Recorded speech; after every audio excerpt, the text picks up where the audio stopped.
Dzień dobry, dobry wieczór. Ja jestem Niklaus, tu jest Aga i wykorzystam ten moment, że Aga tu jest i nagramy krótkiego vloga, bo mi ręka uschnie na ten temat.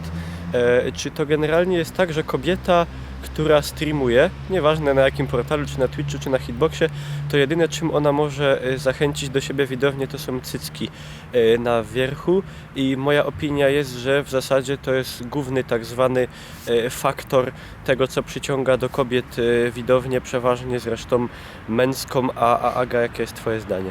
Ja się tak zgadzam po części, ale ja po prostu nie oglądam kobiet, które robią live'y, bo mnie to denerwuje, no bo siedzą z tymi cyckami, to jest fakt. Najczęściej, ale no nie wszystkie, bo to też nie można tak ogólnikować, bo się ktoś w końcu dopieprzy. Czyli dochodzimy do takiego wniosku generalnie, że faceci na stream, kobiety do kuchni.